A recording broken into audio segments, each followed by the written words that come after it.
welcome. Good evening. Thanks for tuning in. I think you've made a great choice. We've got a wonderful show lined up tonight. I'll be talking to Katherine from Pleasures and Dogjoy. And then we'll get a very special performance from Dogjoy. It's going to be excellent, everybody. Excellent. Now, I need to take a moment to clear something up. I am not the adult version of the Ooga Chaka baby. Yeah, that baby is my brother. Okay, let's get on with the show. Beam Katherine in here, Maurice. You got it. What is the isotopic weight of helium? At 7. Yeah, dude. Well, welcome to the show. Yeah, thanks, man. Have you been to any good concerts lately?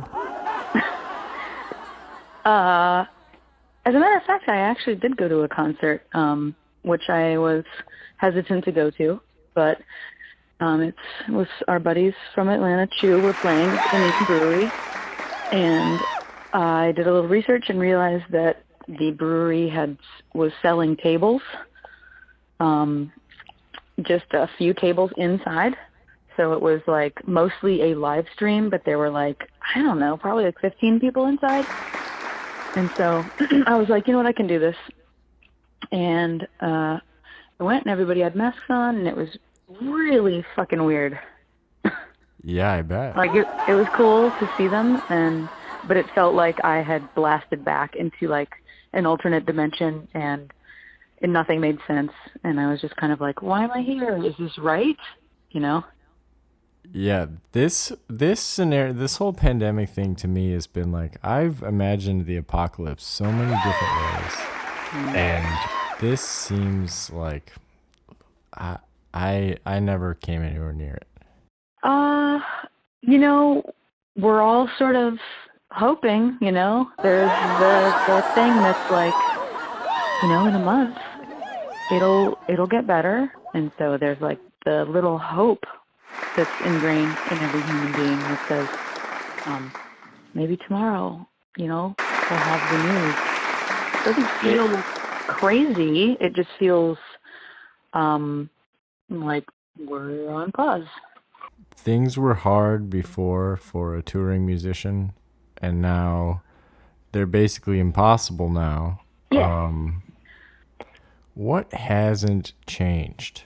What hasn't changed is that you're still a creative person, and there are a million other different ways that you can be creative. And if you took advantage of this time period and didn't get lost or freaked out, which, you know, out of no fault of anyone's own, that happens. We get depressed and scared. But if you happen to figure out how to move through it, what hasn't changed is that you can still do your art, like even kind of better than you did before, because it's a clean slate. That's a great attitude to have. I've been, a lot of these phone calls of, you know, I've been preaching a lot about how people should, you know, use the time. It's like, it's like we were caterpillars before, and we've entered into the cocoon. Mm-hmm. And you know, it's up to us as that goo inside to really decide, you know, whether or not we come out as a butterfly. It's like that, you know, the book beside your bed. Like, if you haven't read it during quarantine, are you gonna read it ever? Exactly. And I mean, like, yeah, I mean, that's why I kind of threw the caveat in there of the quarantine or pandemic having like adverse psychological effects on people, because I know that is legit. Like, that is a thing that happens and has happened, and, you know, but if you can make your way out of that, true, you're just in that goo, and it's pretty rad. I mean, yeah, it gave me the opportunity to just sort of start a whole new project that I had been meaning to do for quite a while, and then there it was. Yeah, speaking of rad goo, tell me about Dogjoy. It is awesome. It makes me so happy. I haven't had any like music that's been my own for many years. Like we're talking like maybe over 10 years because I love being in bands. I really do. Like I love sharing creative space with people. I always thought that I was better in a band. Because I don't know. I don't want to say that I doubted my abilities, but I just didn't feel that they were as strong as they could be when there were more people involved. And whether or not that's true, who knows? I just kind of like decided to take a leap because I had a bunch of songs that they were never going to work with Pleasures because they were too short or like too like poppy. And so, I don't know. I just like kind of had one moment it hit me and I was like, this is the time. This is like converging. And I just wrote a bunch of songs, like a bunch, and it was really easy and really fun. It sounds awesome. We're excited to hear it. Yeah. Are we living in a simulation? Oh, God, I hate this question. Okay, I'm not smart enough to know the answer. All I can know is how I feel about it, which is probably.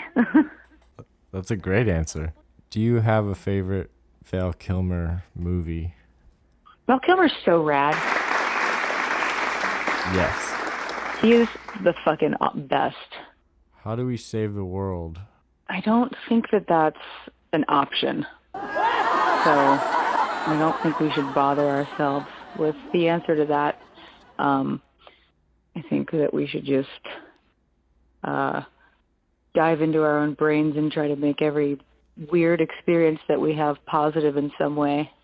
And then, we'll save our auras. And then maybe that'll be enough. Great answer. Thanks. A lot of good answers. I'll talk to you soon. Okay, bye. All right, cool. Now, from the other end of the room, a musical performance. Playing the song Chameleon off of the upcoming album Sober Nights, here's Dogjoy. Enjoy.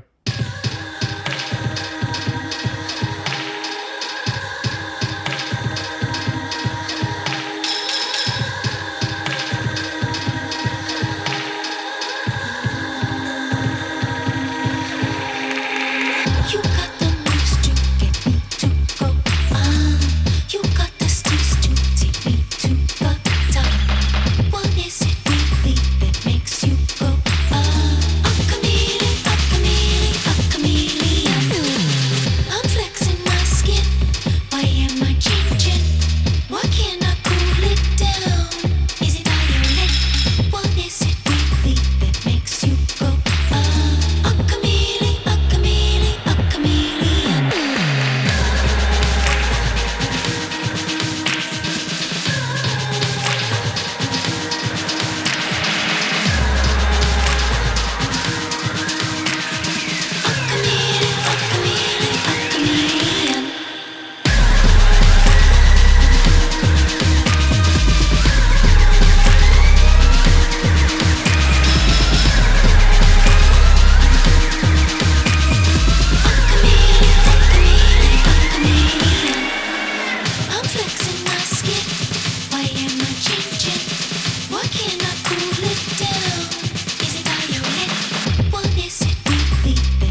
Very cool. What a great show we had. Thank you to Katherine and Dogjoy. Follow the instructions on the screen for more from Dogjoy. I will see you next week.